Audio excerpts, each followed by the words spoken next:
Alors,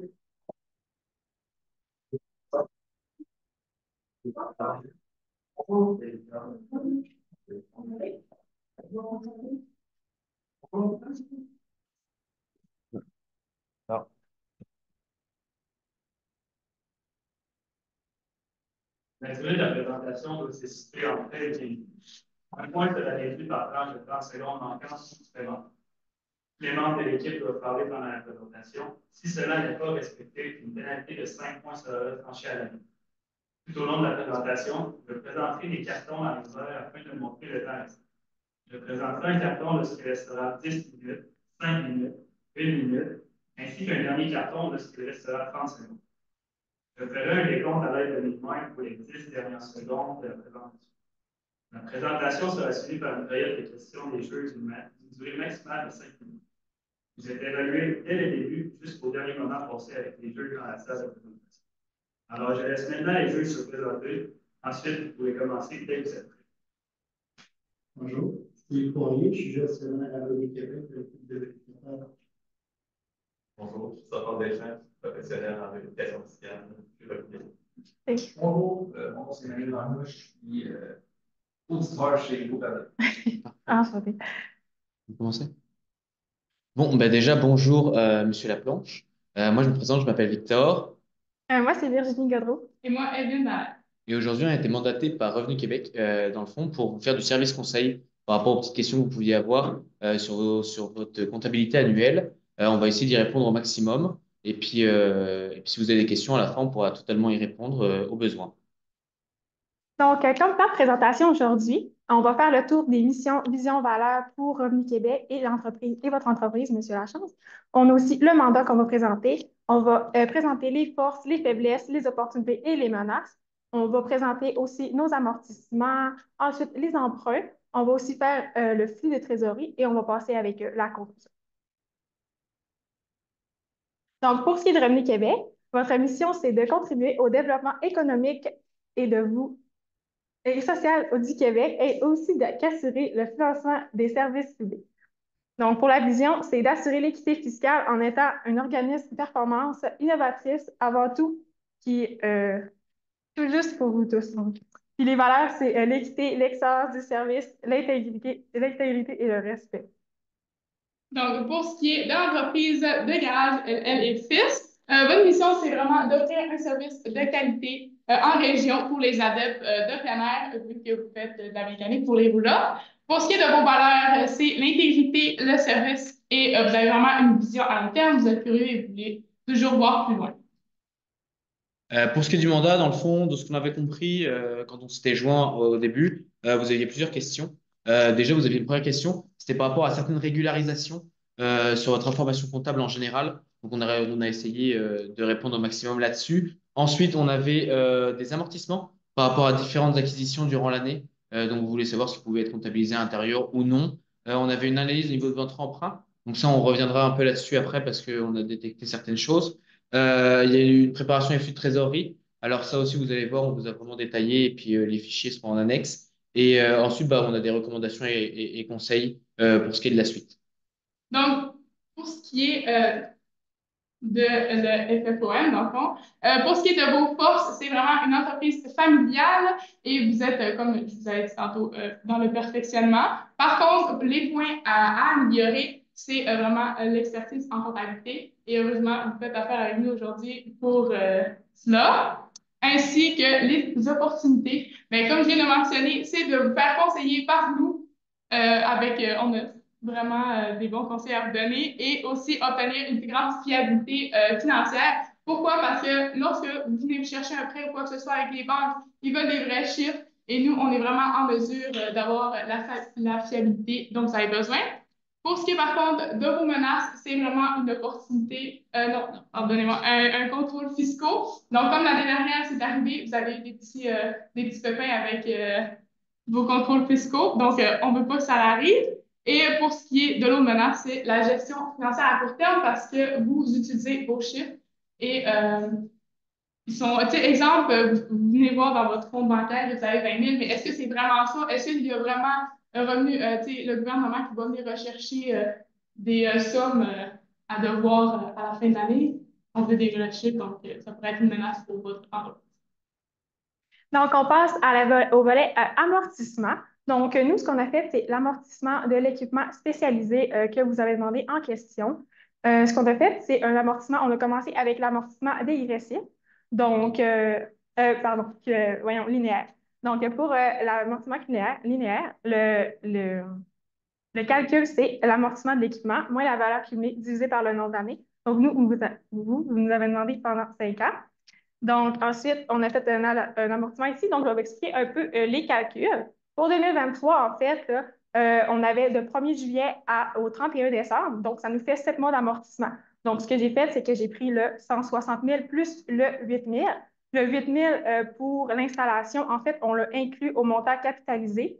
En fait, ce qu'on a fait, c'est parce que le 160 000, l'équipement n'est pas capable de fonctionner. Donc, on inclut le 8 000 pour l'installation pour que l'équipement soit capable de fonctionner par après. On aurait pu aussi ajouter la formation si ça avait été nécessaire pour faire fonctionner la machine. On aurait pu ajouter des pièces qui étaient nécessaires pour le fonctionnement de la machine aussi.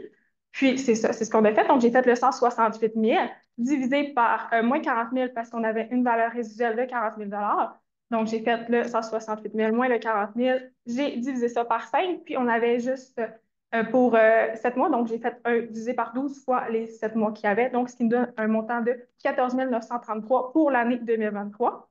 Puis, pour l'année 2024, ben, j'ai pris le 168 000 au complet global divisé par 5, ce qui me donne un montant de 25 600 pour ce qui est de l'amortissement linéaire.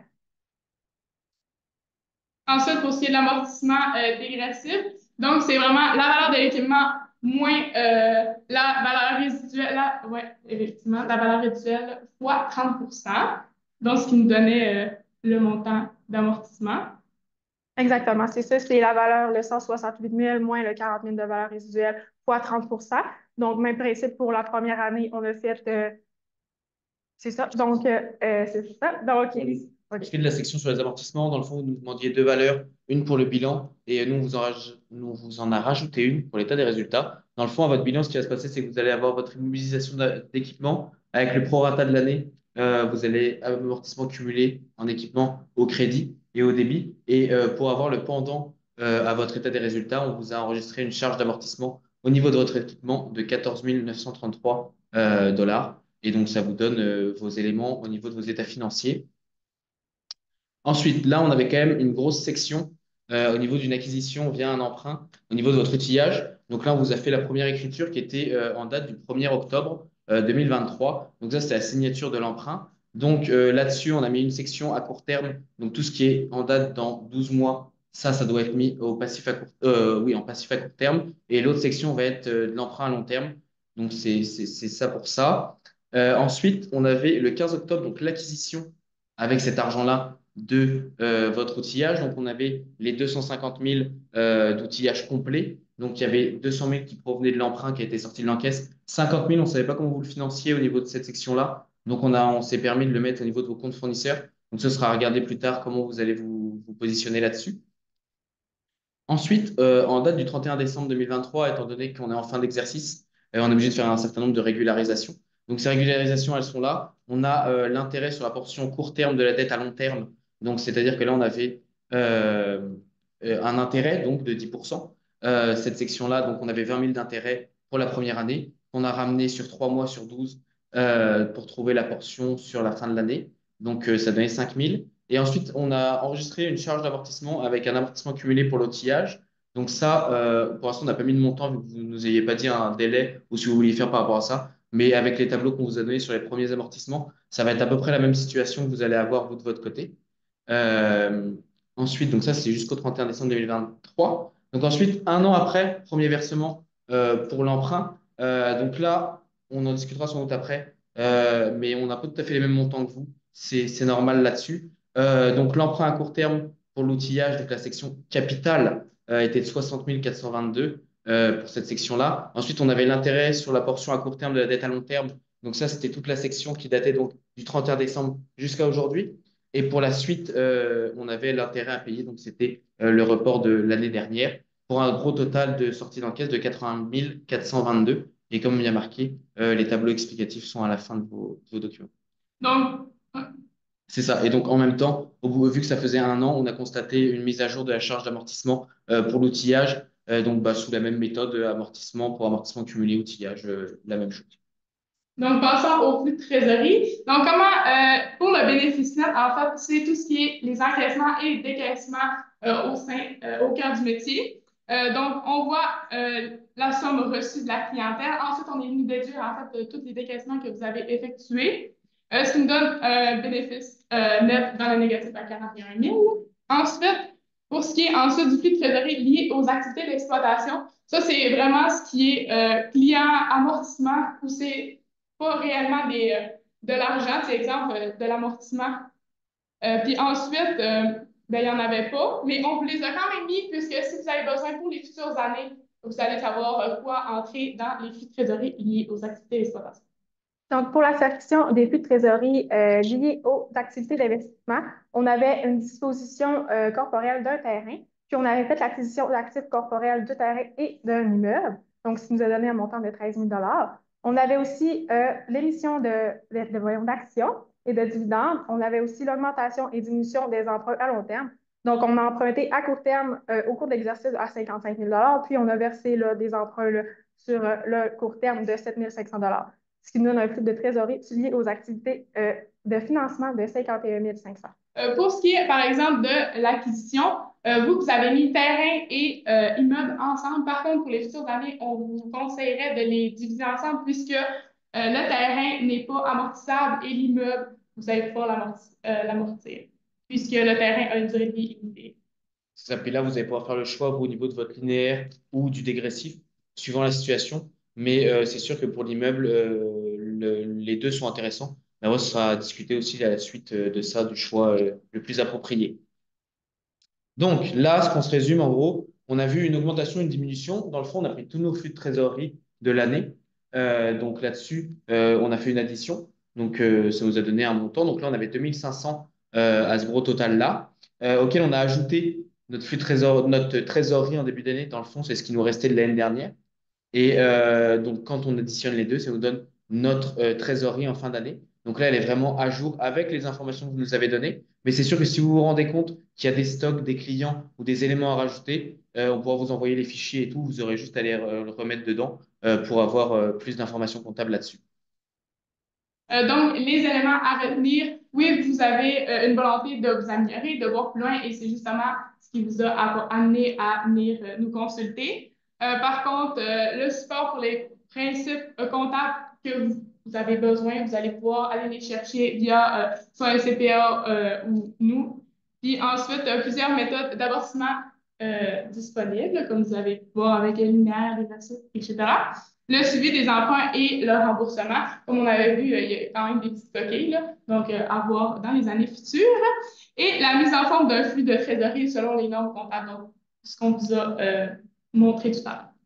C'est ça. Puis dans le fond, ce qu'on voulait vraiment vous montrer là-dedans, à vous, c'est qu'avec un conseil, on peut réussir à vraiment avoir des beaux états financiers au fur et à mesure de l'année. Puis là-dessus, ça va vraiment vous aider aussi bien. Alors, le contrôle fiscal, on sait que si vous en avez un comme l'année dernière, ce sera fait par Revenu Québec, mais c'est pas dans une mauvaise volonté. C'est vraiment pour que tout le monde ait sa juste répartition de ses obligations fiscales. Mais c'est sûr que vu que c'est de l'autocotisation, plus vous aurez des informations fiables, vous, de votre côté, avec des états financiers régularisé, mieux vous arriverez à faire votre propre part de la fiscalité. Et comme ça, vous éviterez les contrôles fiscaux. Vous, tous les jours, vous allez pouvoir avoir une meilleure gestion dans vos choix. Comme là, on a vu que vous faisiez beaucoup d'investissements avec des valeurs plus certaines de votre part. Voilà, soit actualisées par nous, soit par des CPA, soit par un cabinet d'audit. C'est sûr que vous allez pouvoir faire des meilleurs choix. Et en plus de ça, comme on l'a vu, on le verra sans doute après, il faut vraiment avoir un suivi vraiment le plus proche de vos actions possibles. Parce qu'au niveau des emprunts, comme on l'a constaté, oui, vous nous disiez que c'était la banque qui vous les avait fournis, mais c'est possible aussi que des coquilles se placent un petit peu partout au niveau de tout ça. Et c'est pour ça qu'on a vraiment senti une volonté de vous améliorer. Et c'est pour ça qu'aujourd'hui, on vous propose ça au niveau de ça. Est-ce que vous avez des questions? Oui. Je me demandais, là, vous avez calculé un trésorerie. Ce que je comprends, c'est que je ne fais pas d'argent. mais qui, en tout cas, du moins pas avec nos activités ordinaires. Dans le fond, quand on regarde votre flux de trésorerie, votre cœur de métier, de ce qu'on a constaté, des éléments que vous nous avez donnés là-dessus, vous faisiez 140 000 de reçus de la clientèle. Donc ça, nous, on a pris pour acquis que c'était en gros votre chiffre d'affaires là-dessus. Donc le bénéfice net, pour le déterminer, on a utilisé la même méthode que, en gros, pour l'état des résultats, en enlevant certains éléments qui se retrouvent donc à la fin de votre flux de trésorerie. Donc là-dessus, on a pris votre chiffre d'affaires reçu des clients, auquel on a enlevé la somme versée aux fournisseurs, donc ce qui équivaut à peu près au coût des matières vendues.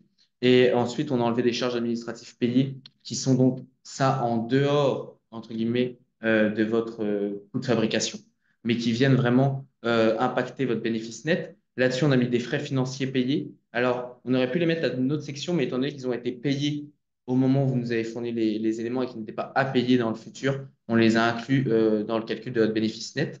Et ensuite, bah, les impôts payés, ils ne se retrouvent pas à la section des flux de trésorerie liés aux activités d'exploitation, car ils sont payés et non à payer. C'est pour ça qu'on est arrivé Oui, avec ça. justement, si on avait peut-être plus de données, peut-être sur vos comptes clients, sur vos stocks, puis on a dit aussi que dans le cas, c'était des données fictives juste pour vous informer un peu de comment fonctionnait le flux de trésorerie. Donc, on a considéré que peut-être que c'était peut-être plus une mise en forme que vous aviez besoin et non de vos données exactes de chiffres, là. C'est ça.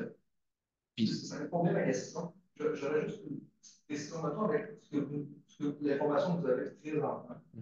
Puis, mettons, l'emploi que je vous ai demandé de calculer, est-ce que vous voyez un problème potentiel sur les remboursements que j'aurais peut-être à faire l'année prochaine? oui.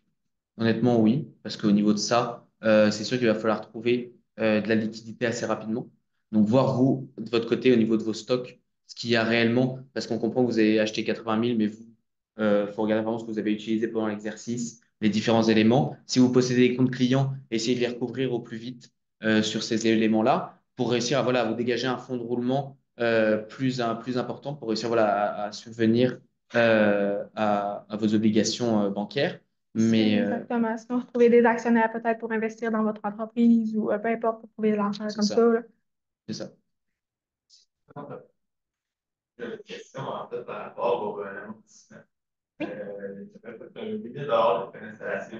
Oui. J'aurais aimé ça pour en dépense. Pourquoi vous l'avez mis en actif pour mon utilisation? C'est comme je vous ai expliqué tout à l'heure, en fait, c'est pour faire fonctionner la machine. Donc, si on n'est pas capable de la faire fonctionner, la machine n'est pas capable, on n'est pas capable de l'opérer, en fait, là. Donc, mettons que ça avait été des frais de formation, là, c'est des frais d'installation pour que la machine puisse fonctionner. On aurait tout ajouté ça à la capitalisation, puis on pouvoir passer la dépense à chaque année, là. Puis dans le fond, comme, si je comprends bien votre question, c'est pourquoi on ne l'a pas passé aux charges. C'est ce que chez les charges, si on met le 8000 total, ça va vraiment faire beaucoup baisser notre bénéfice à l'état des résultats. Et si on le met, si on l'inclut dans la capitalisation au niveau de l'équipement ou de l'actif, c'est ça, on va pouvoir appliquer la même tranche que la tranche qui est appliquée à la machine au complet au niveau de l'amortissement et ce sera passé aux charges d'amortissement pour la réduction du bénéfice et non pas la charge directement au gros total de 8000 dès la première année. Ah, ça va être intéressant. C'est ça. C'est C'est ça, vraiment exact. pour réussir à se donner du temps. Est-ce qu'on peut parler de qui? Moi, je suis un peu perdu. J'ai vu que dans l'emploi, vous avez 80 000, puis mon Tout à fait. marché parle de 76 410. Tout à fait. Donc moi, dans le fond, ce que j'ai fait, c'est que j'ai essayé de faire des calculs avec les informations que vous nous aviez données. Donc, c'est la section qui se retrouve donc en bas. Donc, dans le fond, pour calculer un tableau de remboursement d'emprunt, ce qu'on prend, c'est qu'on prend notre capital au début, auquel on vient calculer une annuité, donc ce que vous nous aviez donné comme information. Et là-dessus, on vient donc calculer la portion en intérêt qui est donc au milieu là, de 20 000. Et donc, dès la première année, ça vous donne 20 000 de portion d'intérêt à régler. Donc, ensuite, on calcule le remboursement en capital. Donc, on fait la soustraction de notre portion d'intérêt sur notre portion d'annuité, ce qui nous donne 56 140, auquel on vient donc prendre le capital du début, on retranche notre remboursement en capital pour donner un capital à rembourser à la fin. Ce capital à rembourser à la fin donc, se retrouve pour la période 2 au début. Et quand on recalcule, donc quand on fait ces calculs-là sur les 3 années en 3 versements annuels, comme vous nous l'indiquiez, on se rend compte que à la fin, il y a 14 176 et 60, alors que normalement, quand on rembourse un emprunt, si tout se passe bien, on arrive à zéro. Donc, nous, ce qu'on a fait, c'est qu'on a recalculé avec les éléments que vous nous aviez donnés, avec votre 200 000 d'emprunt, 10%, 3 versements annuels, le tableau d'au-dessus. Donc là-dessus, quand on le fait, on arrive à 80 422 et 96 de remboursement en annuité. Et là-dessus. Okay. Merci. Ouais. Merci. Merci.